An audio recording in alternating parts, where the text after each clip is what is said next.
it's a second problem on gyroscope. A uniform disc of 150 mm diameter has a mass of 5 kg.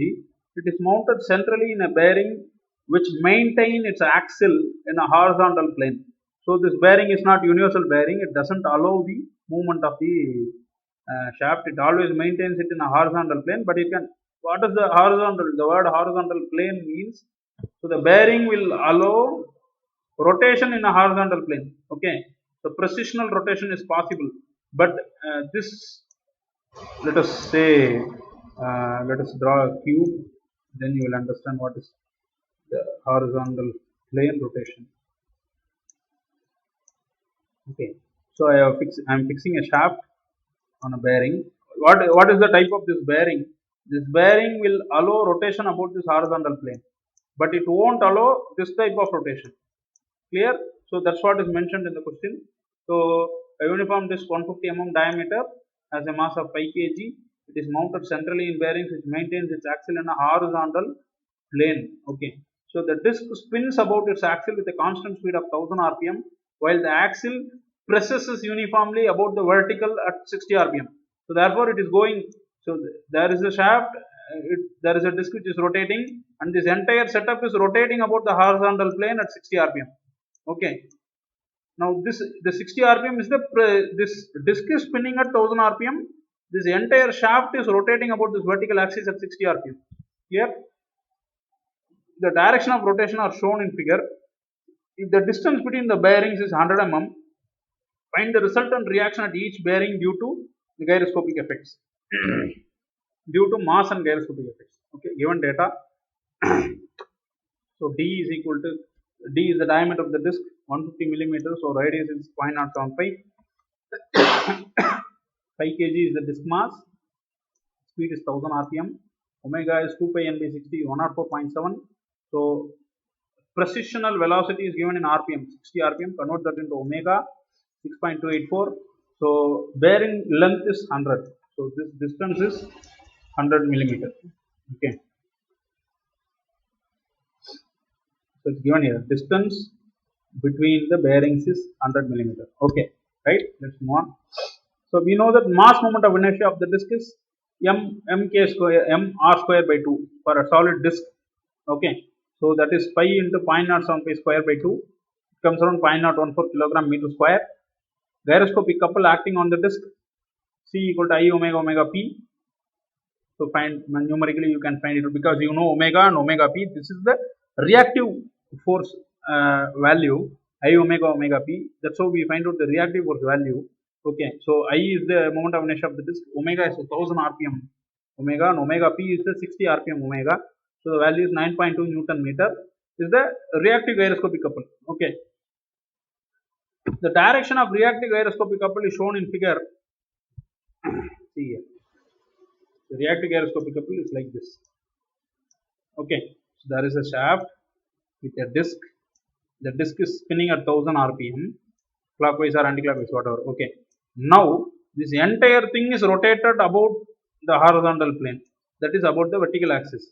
Now this creates the third axis, the reactive gyroscopic couple. What will happen? That will rotate the entire shaft thing will try to rotate in this direction. The third direction. So already you have x-axis, y-axis, z-axis. Okay. So you are having x-axis, the disc is spinning at about the x-axis at 1000 rpm, and it is spinning the entire shaft and the disc is spinning around the z-axis. So let us say this is x, y, z. About the z-axis, the entire setup is spinning in a horizontal plane at 60 rpm on a horizontal plane. Now the third reactive gyroscopic couple generated will be about y-axis. So it will try to pull the shaft out of the bearings like this, a vertical circle. Okay, it will try to rotate the entire shaft like this. Pull the shaft out of the bearing and bring it out of the bearings. Bring it out of the bearings like that. Okay, I believe you understand. Okay, let's go back to the previous figure. You will understand. Now, what will happen? How does the reactive gyroscopic will act? Reactive gyroscopic couple. You are having about x-axis. Your disc is already spinning. This entire setup is spinning about y-axis. Okay, so the third rotation reactive gyroscopic generated will be about the z-axis. Rotation about the z-axis is like this. So therefore this shaft will try to come out like this, and this shaft will try to come out like this out of the bearing, but it cannot go. It will exert some force. Now what is the value of that force? That is the question. So the value of the C I omega omega P gyroscopic couple is 9.2 Newton meter, and it acts in this direction. Okay.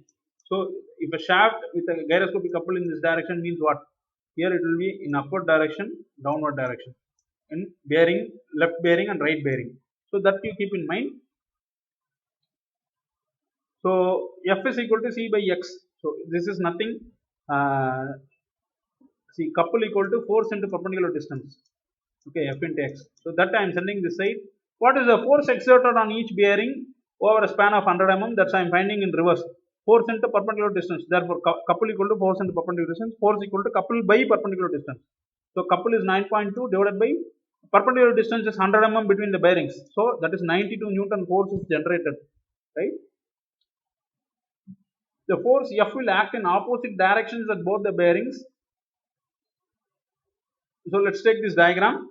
Okay, we know that the shaft and the disc together weighs some 5 kg. So that 5 kg is going to come back as a reaction force.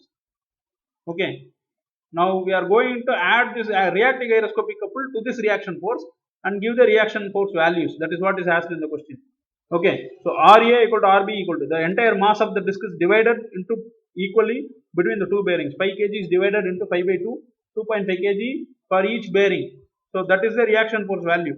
Whatever mass you are putting down, that much reaction you will get back. Clear? Now let RA1, RB1 equal to resultant reaction at the bearings A and B.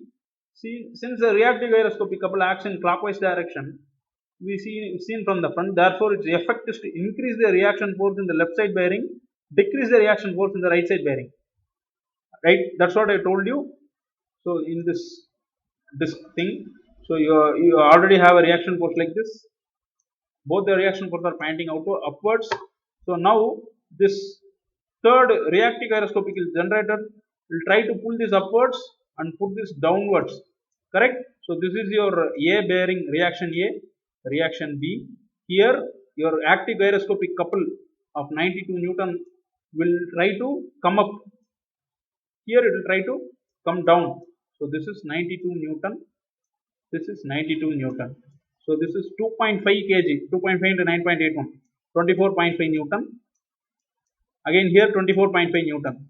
So in both the bearings, what is the value of reaction force? Here you can add the two, they are in same direction, you have to subtract.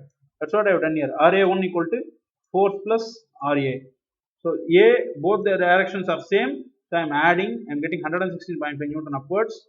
B, 92 minus reaction force 24.